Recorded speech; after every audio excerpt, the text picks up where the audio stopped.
इतना गंदा शब्द उन्होंने हमारे आदरणीय नेता सन ऑफ मला मुकेश सैनी जी के लिए कहा, उसको तो मैं अपने जुबान से कभी कह नहीं सकता हूँ। एक इंस्पेक्टर रैंक आदमी जिस तरह से बदतमीजी कर रहा है वो बर्दाश्त करने लायक नहीं है। कि वर्दी का नशा इतना है कि वो कह रहा है वो आदमी कि हम आदरणीय नीतीश कुमार जी के हम रिश्तेदार हैं, हम मंत्री और पूर्व मंत्री को लगाते हैं। क्या ऐसा अधिकारी जो है होना चाहिए? शराब का तस्करी में भी बहुत बड़ा हाथ है, उनका नाम है। अगर सरकार बर्खास्त नहीं करती है तो हम लोग हाई कोर्ट का, पटना उच्च न्यायालय का दरवाजा खटखटाएंगे। नहीं, आज के दिन में सारा लोग जान चुका है कि नीतीश कुमार जी के कहने पे एसपी डीएम का पोस्टिंग नहीं होता है। जो रिटायर्ड आईएएस आईपीएस कहते हैं वहाँ, उसके कहने से नीतीश कुमार जी ट्रांसफर पोस्टिंग करते हैं। कि बिहार में आज के दिन में दलित महादलित लोगों के साथ क्या हो रहा है ये किसी से छिपा हुआ नहीं है। नवादा की घटना सबसे बड़ा साक्ष्य आज के दिन में। फूस का घर और प्लास्टिक से बना हुआ घर, एस्बेस्टर का घर को पेट्रोल छिड़क के आग लगा दिया जाता है। लोग कलपते रहा, रोते रहा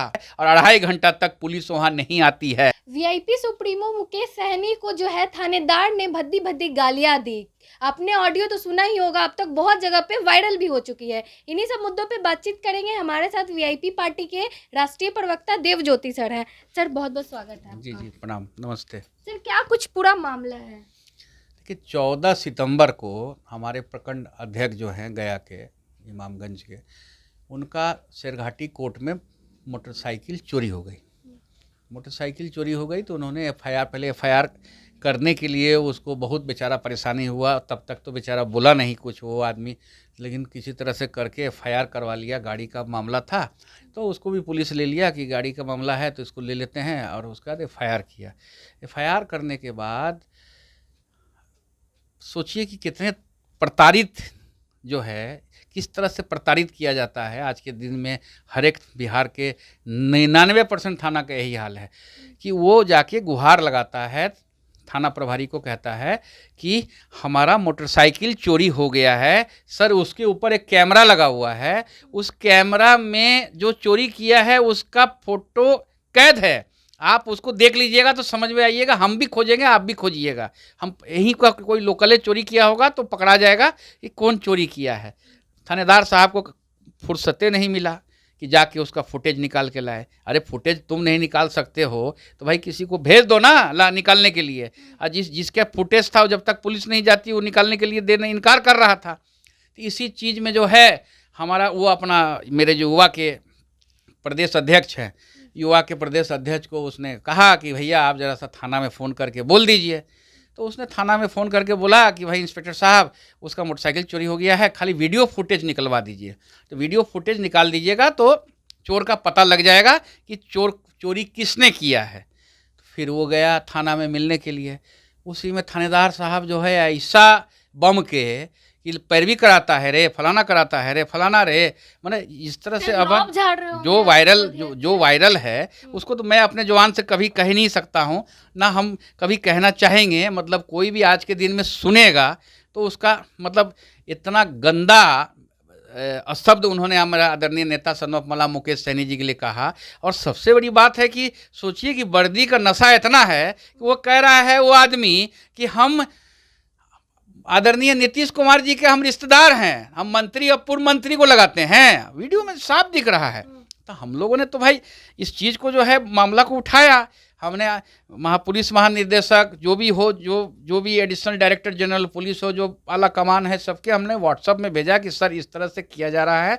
रात को 1 बजे उनको थाना से हटाने का हम लोग को पता चला। सुबह 5 बजे 6 बजे जब उठे कि रात को 1 बजे ही ने आनंद फानन में एसएसपी साहब ने उनको थाना से हटा दिया और लाइन हाजिर किया गया है और अनुशंसा किया गया है। क्योंकि इंस्पेक्टर हैं, एसएसपी को पावर नहीं होता है सस्पेंड करने का, उस इंस्पेक्टर को सस्पेंड करने का और उसका सुपरविजन अथॉरिटी डीआईजी आईजी होता है। तो उसके लिए वो बढ़ा दिया गया है कि उनको निलंबन सस्पेंड करने के लिए। यहाँ तक तो ठीक है सस्पेंड करने के लिए। क्या ऐसा अधिकारी जो है होना चाहिए? जिस तरह से ही तो आज के दिन में सारा चीज़ जो है वायरल हो गया, लोगों ने जान गया जो स्थिति में। तो 99% थाना का यही हाल है। वहाँ जाइएगा तो एफआईआर करने जाइएगा तो चोर, यहाँ जो इन्फॉर्मेंट है, इन्फॉर्मेंट जो है परेशान है और चोर जो है एकदम घूम रहा है। केस और कुछ कोई डर भय नहीं है कि केस हो गया, हमको कल पुलिस खोजेगा, पुलिस पकड़ेगा, कल हमको पकड़ के ले जाएगा। इस सब का किसी तरह का किसी को कोई अपराधी को डर भय कुछ नहीं है। इसलिए नहीं है क्योंकि ऊपर से जो है कोई सुपरविजन अथॉरिटी नहीं है।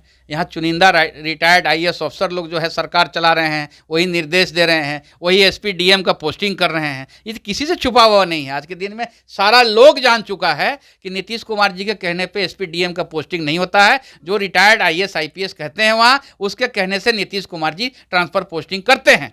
तो आपका जो गवर्नेंस है, सबसे बड़ा चीज़ है लॉ एंड ऑर्डर। महंगाई तो छोड़ दीजिए, कमर तोड़ महंगाई है। किस तरह से मिडिल इनकम ग्रुप और लोअर इनकम ग्रुप के बारे में पूछ लीजिए, उसके घर में किस तरह से चूल्हा जल रहा है। उस चूल्हा का आप सोच नहीं सकते हैं। इस 10 साल में जो महंगाई बढ़ी है, महंगाई जो है आज के दिन में सबसे बड़ी समस्या है, वो भी एक बहुत बड़ी समस्या है। लेकिन ये जो इंस्पेक्टर राज जो बिहार में बहाल है, ये हमारी सरकार आएगी, आदरणीय तेजस्वी यादव जी मुख्यमंत्री बनेंगे और हम लोग जो है सबसे पहले ये इंस्पेक्टर राज को खत्म करेंगे। सर एक सवाल है, कहीं आपके जो प्रखंड अध्यक्ष थे वो कहीं रौब तो नहीं झाड़ रहे थे मुकेश सहनी? आप पूरे रिकॉर्डिंग को देख लीजिए। वो जाके बोलता है गुड मॉर्निंग सर, वो उधर से बोलता है अरे तुम फोन कराता है रे, पैरवी कराता है रे, फलाना है, फलानवा कौन है रे, नहीं समझे? हम तो यहाँ साले मुख्यमंत्री के रिश्तेदार ना बैठल है रे, तुम मंत्री फंत्री को हम समझते हैं। तुम क्या गया था? वो तो गया था वीडियो फुटेज निकलवाने के लिए। वीडियो फुटेज निकाल देता और वीडियो फुटेज में पता चल जाता कि उसका मोटरसाइकिल कौन चोरी किया है। कहीं ऐसा तो नहीं है कि भाई चोरी तोरी हो रहा है, शराब उराब का। अभी तो हमको बहुत जगह से शिकायत मिला कि वो जो जिस थानेदार को लाइन हाजिर किया गया है, शराब का तस्करी में भी बहुत बड़ा हाथ है। उनका नाम है। शराब का तस्करी जो है वहाँ बॉर्डर में झारखंड से जितना दारू आ रहा है, उस दारू में जो है उनका संज्ञा, उसमें हमारा पार्टी का लोग लगा हुआ है उसका एविडेंस जुटाने में। अगर एविडेंस मिल जाएगा तो वो भी हम लोग सरकार के पास रखेंगे और डिसमिस कराएंगे। अगर सरकार बर्खास्त नहीं करती है तो हम लोग हाई कोर्ट का, पटना उच्च न्यायालय का दरवाजा खटखटाएंगे। 100% कराएंगे। हमारे आदरणीय नेता का मान सम्मान है। जो बाबा भीमराव अंबेडकर साहब का चाहने वाले लोग हैं, बाबा भीमराव अंबेडकर साहब का जो पसंद करते हैं, बाबा भीमराव अंबेडकर के लिखा हुआ किताब को पढ़ के अपना विचार को रखते हैं, वैसे लोगों को बेइज्जत किया जा रहा है इस सरकार में। ये किस तरह का सरकार है? रोहिणी आचार्य जी भी ट्वीट किए हैं कि बहुजनों का अपमान है ये। एकदम सही की हैं बहन रोहिणी आचार्य जी का जो ट्वीट है उसमें हमने भी लिखा है, हमने भी समर्थन किया है।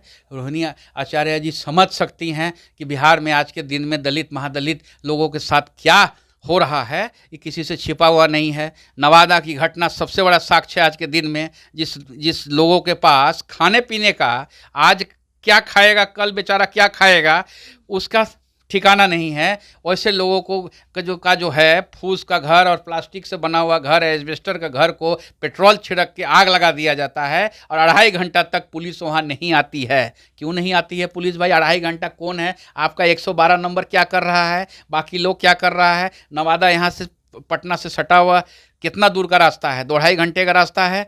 आप वहाँ 2.5 घंटा तक लोग कलपते रहा, रोते रहा। 2.5 घंटा के बाद जब पुलिस आई, जब जल गया, राख हो गया, तब फायर ब्रिगेड पहुंची, तब पुलिस पहुंचा।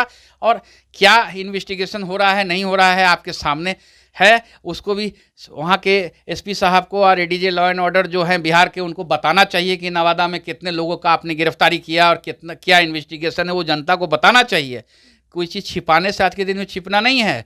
सूचना का अधिकार भी बहुत बड़ा चीज़ है। सूचना का अधिकार में, आप सूचना का अधिकार के बारे में, सूचना का अधिकार में लोग डाल रहा है, उसका सूचना नहीं मिल रहा है इस सरकार में। राइट टू द इन्फॉर्मेशन जो सबसे बड़ी ताकत है, उस ताकत का भी जो है इस्तेमाल है। और पड़ा रहिएगा, आप केस करने के लिए जाइएगा, आप मुख्य सूचना आयुक्त के यहाँ केस कीजिएगा, वो ट्रांसफ़र होगा सूचना आयुक्त के यहाँ। एक लोगों का 5-5 बरस हो गया है कि अभी तक जो है वहाँ पे केस चल रहा है। कोई सुनवाई जो है आज के दिन में, क्योंकि कमी है, केसेस ज़्यादा है, उस हिसाब से बढ़ना चाहिए मेंबर, उसी हिसाब से लोगों को और बहाल करना चाहिए सरकार को। उसमें डिस्ट्रिक्ट जज रैंक का आदमी भी आ सकते हैं कि भाई तुरंत भाई ये सूचना है, आप सूचना क्यों नहीं दे रहे हैं? जो सरकार के खिलाफ का चीज़ है उसका सूचना नहीं मिल रहा है पब्लिक को। जो सरकार के पक्ष का है और सरकार जिसमें नहीं फंस सकती है उसका सूचना लोग दे देता है, जिसमें देखिएगा कि सरकार कितना बहाली हुआ, कितना ये हुआ। आप मांगिएगा वो नहीं देगा, वहाँ तुरंत आपको नहीं देगा, उसको लटका के रखेगा। आदमी चप्पल घिस जाता है जाते जाते, आते आते बेचारा। बहुत आदमी तो सूचना का अधिकार में जो डाला होगा 10-12 बरस से, वो मांगा होगा, उसको मिला नहीं होगा, बेचारा मर भी गया होगा। तो स्थिति ठीक नहीं है। इंस्पेक्टर राज का हम लोग खिलाफत करते हैं।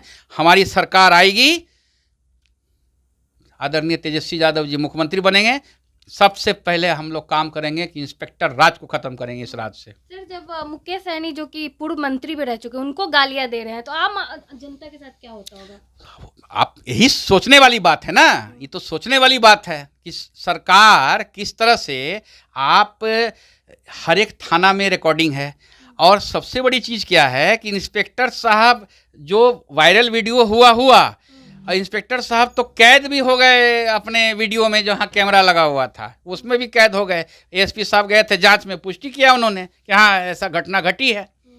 जब दबाव पड़ा, जब वायरल हो गया, जब पुलिस का जो है मान सम्मान की बात आई, तो इंस्पेक्टर साहब को लाइन हाजिर किया गया है और हमको सूचना है कि आज शाम तक जो है उनको सस्पेंड किया जाएगा। लेकिन हम आपके चैनल के माध्यम से सरकार को ये कहना चाहते हैं कि उनको बर्खास्त कर दिया जाए, ऐसे अधिकारी को, कि अगला कोई भी इस तरह का काम करने से पहले 10 बार सोचे कि भाई हम ये काम करेंगे तो हमको नौकरी हमारी चली जाएगी। जब तक नौकरी जाने का डर नहीं होगा तब तक किसी को कोई डर भय नहीं होगा। ये डर भय बनना चाहिए। सरकार का गवर्नेंस, एक इंस्पेक्टर रैंक का आदमी जिस तरह से बदतमीजी कर रहा है, वो बर्दाश्त करने लायक नहीं है। चलिए, बहुत बहुत धन्यवाद सर। हमारे साथ देवज्योति जी थे, आपने सुना इन्होंने क्या कुछ कहा। इनका साफ तौर पे कहना है सस्पेंड करने से कुछ नहीं होगा, हमारी मांग है कि उस एसएचओ को बर्खास्त किया जाए। बाकी क्या कुछ सोचते हैं आप इस पूरे मामले पे, अपनी राय कमेंट बॉक्स में ज़रूर दें। धन्यवाद।